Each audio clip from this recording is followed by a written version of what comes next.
बिस्मिल्लाहिर्रहमानिर्रहीम। देखने वाले तमाम भैन भाइयों ਨੂੰ अस्सलाम वालेकुम। अच्छा जी भैन भाइयों, मैं बत्तियां बंद करके चली हाँ हूँ काम ते। रात के टाइम मैनू फोन आ गया ਵਿਆਹਾਂ ਸ਼ਾਦੀਆਂ ਦੇ, ਜਿੱਦਾਂ ਕਿ ਤੁਹਾਨੂੰ ਪਤਾ ਵਾ ਦਿਨ ਚੱਲਦੇ ਪਏ, ਲੋਕੀ ਆਪਣੀ ਬੜੀਆਂ ਬਣਵਾਉਂਦੇ ਆ, ਦੁਪੱਟੇ ਟਿੰਗਮਾਣੇ, ਜਾਈਆਂ ਕਰਾਉਣੀਆਂ, ਸਮਾਨ ਕੁੰਜਣਾ। ਉਹ ਮੈਂ ਭੈਣ ਭਾਈਓ ਹੁਣ ਚੱਲੀ ਹਾਂ। ਹੁਣ ਮੈਨੂੰ ਰਾਤ ਉੱਥੇ ਲੱਗ ਜਾਣੀ, ਸਵੇਰੇ ਆਊਂਗੀ ਤੇ ਫਿਰ ਆਪਣੀ ਵੀਡੀਓ ਦਾ ਆਗਾਜ਼ ਵੀ ਕਰੂੰਗੀ। ਤੇ ਜਿਹੜੇ ਭੈਣ ਭਾਈ ਚੈਨਲ ਤੇ ਨਵੇਂ ਆ, ਚੈਨਲ ਨੂੰ ਸਬਸਕ੍ਰਾਈਬ ਕਰ ਦਿਓ। ਰਾਤ ਦਾ ਟਾਈਮ ਆ, ਚੰਦ ਤਾਂ ਛੁਪ ਗਿਆ ਆ, ਯਾਨੀ ਕਿ ਤਕਰੀਬਨ 3-2:30 ਦਾ ਟਾਈਮ ਆ। ਤੇ ਮੈਂ ਦੇਖੂੰਗੀ ਜੇ ਕੋਈ ਰਕਸ਼ਾ ਮਿਲ ਗਿਆ ਬਾਹਰਲੇ ਰੋਡ ਤੋਂ, ਬਾਕੀ ਤੋੜ ਕੇ ਹੀ ਹੁਣ ਫੋਨ ਨੂੰ ਮੈਂ ਰੱਖ ਲੈਣਾ ਆਪਣੇ ਬੈਗ 'ਚ। ਇੱਥੇ ਜੀ ਭੈਣ ਭਾਈਓ ਨਾ ਰਕਸ਼ਾ ਨਾ ਰਕਸ਼ੇ ਦੀ ਜਾਤ, ਬੱਤੀਆਂ ਤੇ ਬਲਦੀਆਂ ਪਈਆਂ। ਬਿਸਮਿल्लाहिर्रहमानिर्रहीम। अच्छा जी अस्सलाम वालेकुम भैन भाईओ। दिन चढ़ गया रात का, फिर मैं वीडियो बंद कर दी सी, रक्षा ही नहीं सी मैनू मिलिया हैगा। तो बहरहाल हुण घर जा रही हाँ, घर जाके ਜਿਹੜੇ घर ਦੇ काम करने ਉਹ ਤੁਹਾਨੂੰ ਦਿਖਾਉਂਗੀ। ਤੇ ਰਾਤ ਫਿਰ ਬਰੀ ਦੇ ਕੱਪੜੇ ਕੀਤੇ, ਵਿਆਹਾਂ ਸ਼ਾਦੀਆਂ ਦੇ ਕੰਮ ਜਿਹੜੇ ਸੀ ਉਹ ਕੀਤੇ।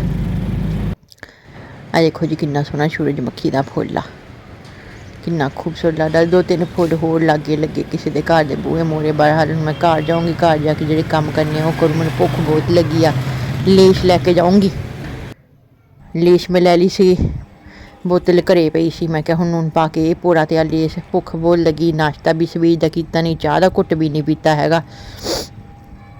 तो आ जो हुण काम करने वाला ये कर ला, क्योंकि कस्टमर का फोन तो फोन आ रहा, ये करके दे दा, फिर रोटी वाले पासे होऊंगी। परिंदे देखो तुसीं कितना खुशगवार चहक चहा रहे आ।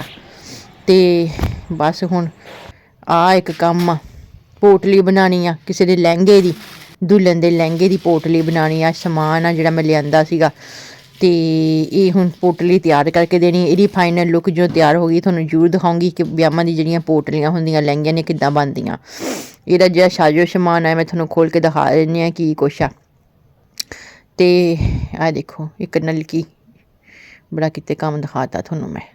ते आ थोड़िया लैसां पैचां ये जोड़ जूड़ के एक पोटली बनानी आ, क्योंकि दुल्हन का लहंगा भी इंज दा, उन्हें लहंगे के हिसाब की पोटली बनाऊँगी। तो ये पोटली बना के उन्होंने दूँगी। 100 रुपया लूँगी पोटली का। पोटली थोड़ी मेहनत मंगदी आ, तो मैं क्या चल सही आ, 100 रुपया माड़ा किसी को नहीं लगता हैगा। तो ये पोटली जो बनाऊँगी फाइनल लुक दिखाऊँगी। सवेर का रोटी पानी तो भैन भाईओ मैं खादा नहीं सी हैगा। तो राती फिर मैं उन्होंने कपड़े कुपड़े जोड़े सी, दुपट्टियां ते लैशां लानियां सीआं, चांपे लाने सी, वो लाए। 2 रजाइयां नगंदियां, एक तलाई नगंदी। ते आ जी थोड़ा जिहा कम्म आ, डोरी वाली पाइपिंग आ। ते एक आ वा, ये भी नाल ही लगूगा सारा मटीरियल, जिन्ना कुछ भी है कुछ उन्होंने मैनू लैके भी दिता सीगा। ते कुछ खूबसूरती वास्ते मैं भी लिया। मैं क्या चलो थोड़ा कुछ खूबसूरती च इजाफा हो जू, पूरा कहा लैश आ, नाले मेरी नूंह पालिश भी देख लो। जो सोहनी लगी तो चैनल में जरूर सब्सक्राइब कर दिओ, तो वीडियो पसंद आई तो लाइक जरूर करियो चंगा। तो फिर नाश्ता भी हुण करना, रोटा रह गया, चलो नाश्ता चलो छड्डो, हुण रोटी खाऊंगी, दोपहर दी खा लूँगी। तो ऐ जी मैं लिआंदे आ पोटली दे थल्ले लाउण वास्ते। ये वेखो तुसीं कि हत्थ ते रख के ऐ देखो लागे देख लो जे तुहानूं समझ आउंदी है किते ते ये जी भैन भाईओ पोटली के उत्ते भी लाने आ। तो पोटली जी होर खूबसूरत हो जूगी, जो बन जूगी फिर मैं थोनों ये पूरी लुक दिखाऊंगी भी किद्दां दी ये बनी आ। देख के तुसीं हैरान रह जाओगे इंज दियां पोटलियां तुसीं फिर इस वीडियो के जरिए जिहड़ियां ना भैन भाईओ ये बना सकते हैं। तो ये जो मैं बनानी ना पोटली और फिर थोनों दिखाऊंगी। फेल बकत है मैं ना ये थोनों डिजाइन दिखा चीज़ां दिखा रही हाँ कि ये केड़ियां चीज़ां लगनियां इस पोटली के उत्ते। तो ये 4 लटकन जेह्ड़े इत्थे रख दिन्नी आ। देखो हुण जे थोनों नज़र आए बड़े सोहने लगणगे, जो लमकदे होणगे ना ये बड़े प्यारे लगने आ। ते ये लाने आ। ते थल्ले एक होर मरदामा सूट आ महरून, ये भी सीना वा। ते मरदामा सूट की मैं 200 रुपया सिलाई लैनी आ। ते ए देखो ऐ मैनू बड़े सोहने लगे कांटे जे। बहरहाल है ये कांटे ही आ, इन्हां ना मटीरियल तोड़ के ते भैन भाईओ इसी आपां बनावांगे इहदे ओह लटकन जे। सही आ।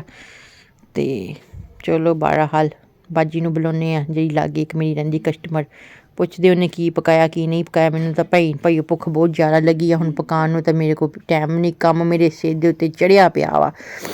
तो इन्हां नूं पहले तोड़ूंगी, तोड़ के फिर इन्हां नूं जोड़दे आ, जोड़ के फिर इन्हां नूं इसी शक्ल दे विच लैके आने। है कांटे ही आ, कांटे टाइप आ।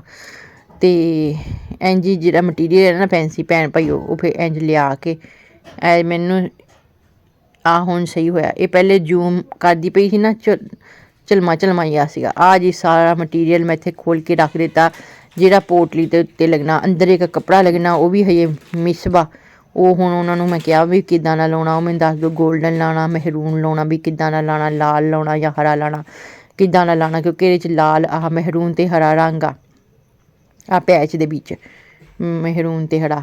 ਇੰਝ ਦਾ ਮਹਿਰੂਨ ਲਾਉਣਾ ਵਾ, ਤੋਤੀਆ ਲਾਉਣਾ ਵਾ, ਕਿੱਦਾਂ ਦਾ ਲਾਉਣਾ ਉਹ ਮੈਨੂੰ ਫਿਰ ਦੱਸ ਦੇਣਗੇ। ਬਹਰਹਾਲ ਖਾਣ ਪੀਣ ਵਾਲੇ ਪਹਿਲੇ ਪਾਸੇ ਹੁੰਨੀ ਆ। ਲਓ ਜੀ ਭੈਣ ਭਾਈਓ, ਫਿਰ ਮੈਂ ਪੂਰਾ ਚੌਲ ਪਕਾ ਲਏ ਆਪਣੇ ਵਾਸਤੇ ਚਿਕਨ ਪਾ ਕੇ, ਅਤੇ ਭੁੱਖ ਬਹੁਤ ਜ਼ਿਆਦਾ ਲੱਗੀ ਹੋਈ ਸੀ। ਅਤੇ ਮੈਂ ਕਿਹਾ ਪਕਾ ਲਵਾਂ, ਪਕਾ ਕੇ ਫਾਈਨਲ ਲੁੱਕ ਦਿਖਾ ਦੂੰਗੀ। ਆ ਦੇਖੋ ਜੀ ਫਾਈਨਲ ਲੁੱਕ, ਜਿਹੜੇ ਭੈਣ ਭਾਈ ਨੇ ਖਾਣੇ ਆ ਖਾ ਲਓ। ਕੰਮ ਹਜੇ ਪਿਆ ਵਾ ਕਰਨੇ ਵਾਲਾ, ਅੱਧਾ ਪਚੱਦਾ ਵਾ। ਮੈਨੂੰ ਲੱਗੀ ਭੁੱਖ ਬਹੁਤ ਜ਼ਿਆਦਾ, ਅਤੇ ਮੈਂ ਪੱਖਾ ਇੱਥੇ ਕੱਢ ਕੇ ਥੋੜ੍ਹੀ ਦੇਰ ਚਲਾਇਆ ਸੀ। ਮੈਂ ਕਿਹਾ ਇਹ ਚੱਲ ਕਿਤੇ ਜੈਮ ਹੀ ਨਾ ਹੋ ਜਾਵੇ, ਅਤੇ ਪੂਰਾ ਚੌਲ ਵੀ ਠੰਡੇ ਹੋ ਜਾਣਗੇ। ਸਾਫ਼ ਕੀਤਾ ਇਹਨੂੰ, ਫਿਰ ਦੁਬਾਰਾ ਤੋਂ ਚੱਕ ਕੇ ਅੰਦਰ ਰੱਖਦੀ ਹਾਂ। ਅਤੇ ਕਰਕੇ ਅਤੇ ਫਿਰ ਮੈਂ ਘੜੀ ਆਰਾਮ ਕਰ ਲੈਣਾ। ਹੁਣ ਜੋ ਪੋਟਲੀ ਬਣਾਉਂਗੀ ਨਾ, ਉਹ ਤੁਹਾਨੂੰ ਦਿਖਾਊਂਗੀ। ਆਹ ਦੇਖੋ ਧੁੱਪ ਚੜ੍ਹੀ ਹੋਈ ਆ, ਅਤੇ ਸ਼ਾਮ ਦਾ ਟਾਈਮ ਹੋ ਗਿਆ ਭੈਣ ਭਾਈਓ। ਇਹ ਸੀ ਮੇਰੀ ਵੀਡੀਓ। ਜੇ ਤੁਹਾਨੂੰ ਪਸੰਦ ਆਈ ਤਾਂ ਚੈਨਲ ਨੂੰ ਸਬਸਕ੍ਰਾਈਬ ਕਰਿਓ, ਲਾਈਕ ਕਰਿਓ, ਸ਼ੇਅਰ ਕਰਿਓ, ਕਮੈਂਟ ਕਰਿਓ, ਦੱਸਿਓ ਕਿੱਦਾਂ ਦੀ ਵੀਡੀਓ ਬਣੀ ਆ। ਜੋ ਪੋਟਲੀ ਬਣੂਗੀ, ਕੰਮ ਤਿਆਰ ਹੋ ਜਾਊਗਾ ਨਾ, ਉਹ ਤੁਹਾਨੂੰ ਦਿਖਾਊਂਗੀ, ਕਿਉਂਕਿ ਉਹਦਾ ਇਹ ਕੱਪੜਾ ਲਿਆਉਣੇ ਵਾਲਾ। ਚੰਗਾ, ਜੋ ਕੱਪੜਾ ਲਿਆਉਂਗੀ ਫਿਰ ਬਣਾਉਂਗੀ। ਮੈਨੂੰ ਦਿਓ ਇਜਾਜ਼ਤ, ਅਗਲੀ ਵੀਡੀਓ 'ਚ ਮਿਲਾਂਗੇ। ਆਪਣਾ ਖਿਆਲ ਰੱਖਿਓ। ਜਾਂਦੇ ਜਾਂਦੇ ਚੈਨਲ ਨੂੰ ਜ਼ਰੂਰ ਸਬਸਕ੍ਰਾਈਬ ਕਰਿਓ। ਅੱਲਾ ਦੇ ਹਵਾਲੇ।